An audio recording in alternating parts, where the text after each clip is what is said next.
Now to introduce my speaker. Aimee is an architect and she has worked more than 15 years of success in designing, and building construction. Aimee has worked on multi-million projects with major blue chip brands including Apple, Microsoft, Netflix, Johnson & Johnson, wow, Michael Kors and Victoria's Secret. Oh. Wow! Yeah, that's great. She has worked together and taught her team 1. How to improve and gain understanding. 2. How to deal with conflicts. That's very important. And 3. How to change the way we look. The problem today is that many people are not effective, even though we are putting in tremendous effort. I think that's why most of us are here, effective. The reasons why this happens is we do not prioritize our activities correctly. We are not able to work effectively with others, and we are not aware of what changes we have to make to accomplish these things. So the difference between those who succeed and those who fail does not depend on how clever he is, whether he has a degree, or what job he does. The difference between those who succeed and those who fail is in their habits. So the topic for this speech is 7 habits of highly successful people. The time allotted for this speech is 7 minutes. 5 minutes you get the green card, 6 minutes yellow, and finally 7 minutes the red. So let's welcome Aimee.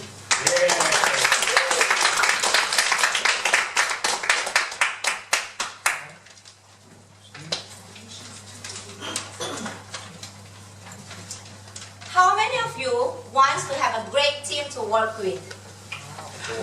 Thank you. How many of you wants to effectively communicate with others? Me. Thank you. Tonight, I will be talking about the 7 habits of highly successful people, which is authored by Stephen Covey. How many of you know Stephen Covey?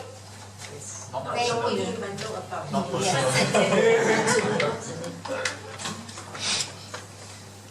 Since we will be spending 7 minutes together, is it okay if I introduce myself? Sure. Telephone number? Yes. And also. Okay, take 7 minutes. My name is Aimee, and I am an architect. And for the last 15 years, I have worked with multi-international companies, developing and designing in retails, offices, trading workplaces, and hotels, helping them to achieve excellent service and outstanding quality of works. How many of you would like that?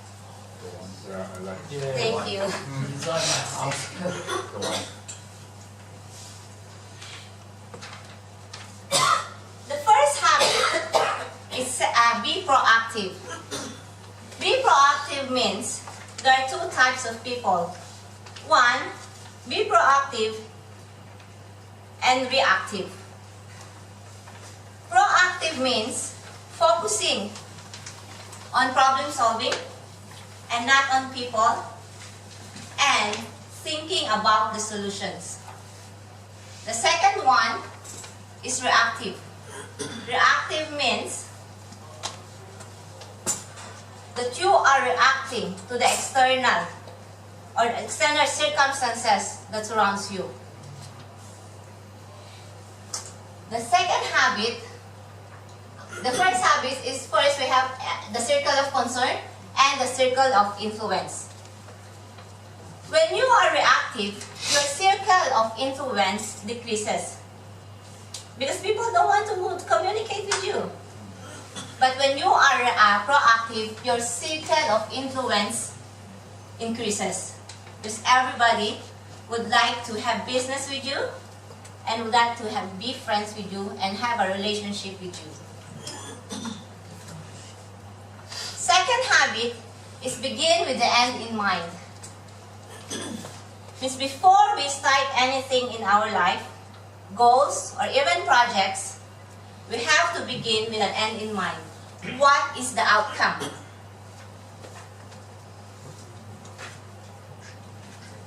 And I believe all things are created twice. Means we create first in our mind, and then it becomes a reality. And that is what I do. Wow. And I think also, Agree. Wow. yes. First is the mental creation, and second is the second creation. We must have a blueprint of what we want. What is the completed product, and what is the end result.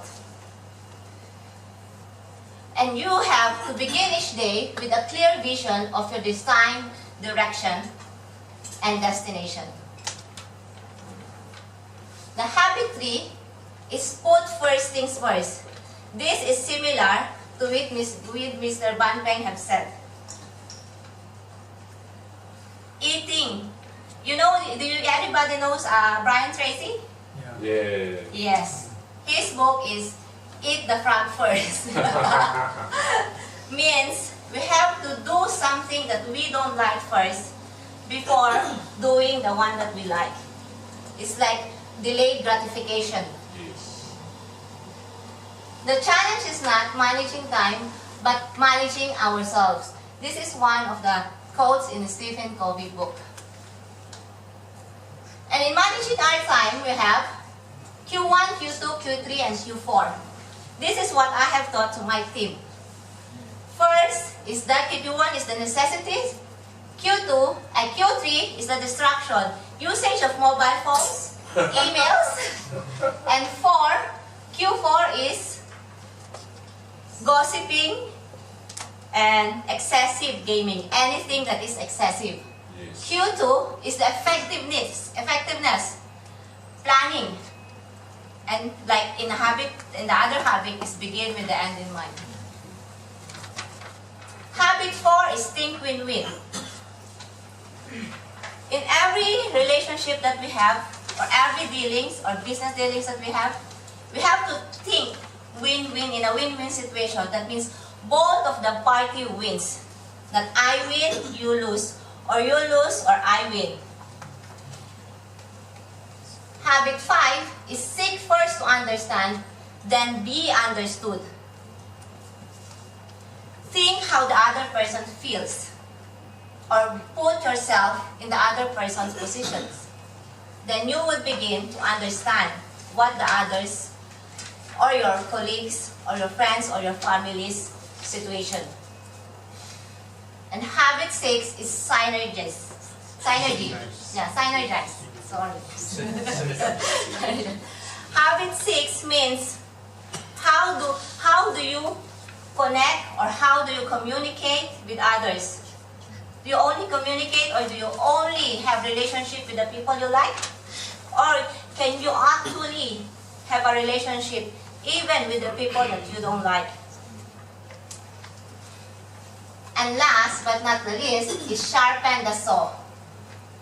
Means, what are the areas in your life that you are sharpening, that you are studying, that you are actually improving in your physical, mental, emotional, and spiritual. I hope it gives you a preview of the 7 habits by Stephen Covey. Thank you. So I would like to go back to what Casey told, that when you want to make a point, that you have to stay focused and make sure they understand and make sure others remember what you are saying. So that is what Casey told, and I really like it. Yes. So I want to take it. I want to take your phrase and evaluate based on that. Yes. So first comes stay focused. So we were not so focused on the speech, like all the 7 habits when she was telling the first habit and the second habit, we couldn't relate, and we forgot what was the first one, and few things we couldn't even connect. So that was about stay focused. And coming to understand, you have done a very good job explaining each and every habit, so we could understand each and every habit with the metaphors you have used with the examples, like how you explained your team members, so that was a great job. And coming to the remembering, so like all the 7, if I ask you, all of you, nobody, I mean whoever has already know, they can definitely tell, but whoever just heard first time, then it's a bit difficult to tell all those things. She could have used something, some acronym or something, so that everybody can remember that and can practice in their day-to-day life. So that's all I have to say. All in all, you have done a very good job, and just make sure if others can remember it, then it will be useful.